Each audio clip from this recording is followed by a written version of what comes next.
बिहार सरकार के पूर्व मंत्री शिव चंद्र राम इस वक्त सिवान में पहुंचे हुए हैं। चलिए इनसे जुड़ते हैं और बात करने का प्रयास भी करते हैं कि कल भारत बंदी था, आरक्षण को लेकर के जो सुप्रीम कोर्ट के विरोध में लोग सड़कों पे थे, क्या असर रहेगा, क्या कहेंगे। आज आप सिवान पहुंचे हैं और जिस तरह से कल बंदी रहा, क्या असर, क्या इफेक्ट पड़ेगा।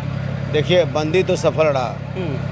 पूरे भारत के दलित समाज के लोग, अति पिछड़ा समाज के लोग, पिछड़ा समाज के लोग और जो सामान्य वर्ग के जो गरीब लोग हैं, जो सामाजिक विचार को मानने वाले लोग हैं, तमाम लोगों ने समर्थन करके इस भारत बंदी को सफल बनाने का काम किया। हम इस अवसर पर पूरे देश के SC ST के लोगों को, जिन्होंने इतनी बड़ी संख्या में हर जगह पर चौक चौराहे पर उतरकर और भारत बंदी का काम किया और अपने अधिकार के लिए लड़ने का काम किया। ये बाबा साहब भीमराव अम्बेडकर जी का सबसे बड़ा सफल यात्रा उनकी मानी जाएगी कि हमेशा वो यही कहते थे कि जब तक शोषित पीड़ित मजदूर दबे कुचले अपने अधिकार के लिए सड़क पर नहीं आएगा, तब तक यह देश का कल्याण नहीं होगा। लेकिन कल यह देखने को मिला, और ख़ास करके बिहार में जिस तरीक़ा से SC ST पर जो बिहार की सरकार ने लाठियां बरसाई है, मैं इसकी घोर निंदा करता हूं। और मैं घोर निंदा ही नहीं करता, बल्कि यह लाठी की चोट होंठ की चोट में बदलकर ऐसी निकम्मी सरकार को उखाड़ फेंकने का भी संकल्प कल जो है कि बिहार बंदी और भारत बंदी में लोगों ने लेने का काम किया है। क्या लगता है कि चिराग पासवान भी पार्टी में ही है? क्या सदन में वो आवाज़ आप लोग की नहीं उठी? ये सवाल कर सकते हैं कि? देखिए, चिराग पासवान जी और जीतन राम मांझी जी माल खाने वाले लोग हैं। इनको इस चीज़ से मतलब नहीं है। देश में पहला दलित नेता चिराग पासवान जी थे, जिन्होंने कहा कि दलितों को आरक्षण नहीं मिलना चाहिए।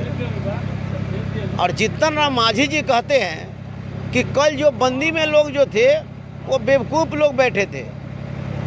मांझी जी, अगर आप चाहते हैं, आप 3 समाज को, 4 समाज को टारगेट करते हैं, आप सबका हाल वही है। पासी समाज आज भी, जिसके घर में शिक्षा नहीं है, आज भी जो है कि 100 फीट तार पर चढ़कर और ज़मीन का चुआ हुआ तारी उतारने का काम करता है और बेचकर पेट पालने का काम करता है।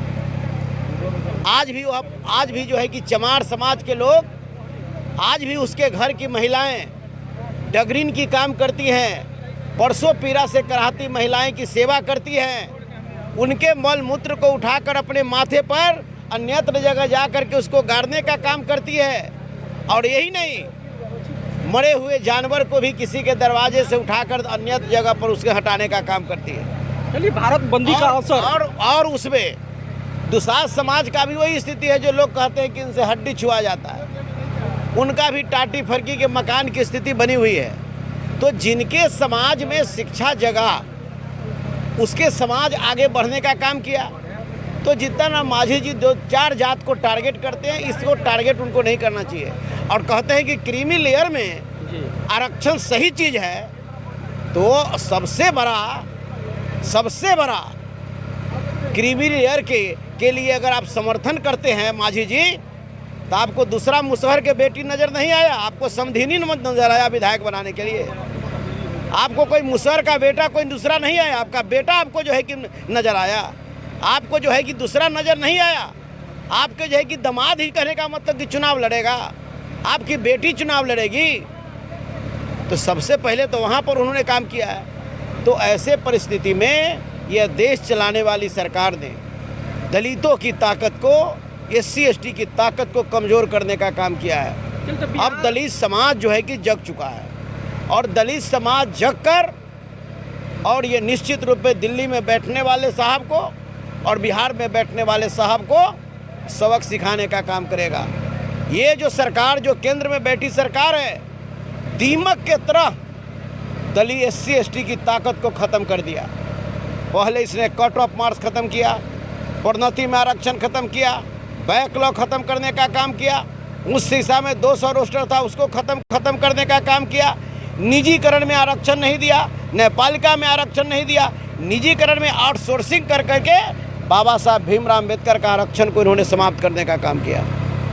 साथ ही साथ हम कहना चाहते हैं चिराग पासवान जी को हम कहना चाहते हैं केंद्रीय मंत्री जीतन राम मांझी जी को कि अगर आप बड़ी शुभचिंतक आप हैं तो तमाम जो पिछड़े दलित हैं, जो 22 दलित में जातियां हैं, जो सबसे पिछड़े हैं, उनके टोला में एक मॉडल विद्यालय आप बनवाइए, इंग्लिश मीडियम की पढ़ाई करवाइए और साथ साथ उसको खाने का व्यवस्था, पढ़ाई का व्यवस्था कराइए, बच्चे को शिक्षित बनाइए। भाषण से काम नहीं चलेगा, राशन से काम चलेगा, तब जानेंगे आपको। और तमाम दलित को आप सभी को पक्का मकान देने का काम करिए। भारत बंदी का असर क्या रहेगा या मिलेगा देखने को? अरे नहीं मिलेगा। जब रोड पर, जब सड़क पर जब उतर जाता है लोग, तो हर लोगों को जो है इस बात को सोचने के लिए मजबूर हो जाना पड़ता है। इस राज्य के नेता और नौकरी man of India Tejashwi Yadav lateral entry के बारे में पहली बार कोई नेता इस देश में बोलने का काम किया खिलाफ में, तो उसका नाम तेजस्वी यादव है। और तेजस्वी यादव जी ने ट्वीट कर करके बोला और अखबार में भी बोला। इनके बोलने के बाद भी लोग बोलने लगा। आज क्या हुआ? लेटर एंट्री को वापस लेना पड़ा सरकार को। यही नहीं, कई ऐसी कहने का मतलब विधेयक है कि पार्लियामेंट में नरेंद्र मोदी जी को आपको वापस करना पड़ा, कहीं जांच कमेटी में देना पड़ा। तो अब वो ज़माना नहीं है, इसलिए सारे लोग जग चुके हैं। बेरोजगारों को रोजगार चाहिए, जो किसान है उसको सही बीज और खाद मिलना चाहिए, जो व्यवसायी है उसको जीएसटी की मार से जो मर रहा है उसको आपको ख़त्म करने की ज़रूरत है। जो महंगाई से कमर टूट रहा है, पेट्रोल का दाम बेतहाशा बढ़ गया, डीजल का दाम बढ़ गया। आपने कहा था कि हर गरीबों के खाते में 15-15 लाख रुपया देंगे, प्रत्येक वर्ष 2 करोड़ लोग रोजगार देने का काम करेंगे, काला धन वापस लाने का काम करेंगे, महंगाई को कम रोकने का काम करेंगे। आपने तो किसी पर काम नहीं किया, इसलिए धीरे धीरे लोग जग रहे हैं और इतना जग जाएंगे कि इनके कुर्सी से उखाड़ फेंकने का काम इस देश के दलित और दबे कुचला मजदूर करने का काम करेंगे। शुक्रिया बातचीत करने के लिए। धन्यवाद। बिहार सरकार के पूर्व मंत्री शिवचंद्र ये राम थे, जिनसे हमारी बातें हुई। कल बता दें कि 21 अगस्त को पूरे भारत जो है बंदी था। SC ST के जो लोग थे सड़कों पे थे, कहीं कहीं भारी विरोध प्रदर्शन हुआ। अब देखना ये अहम होगा कि आने वाले वक्त में बंदी का कितना असर रहता है, ये तो आने वाला अब तय करेगा। बने रहें आगे की खबरों के लिए, तब तक आप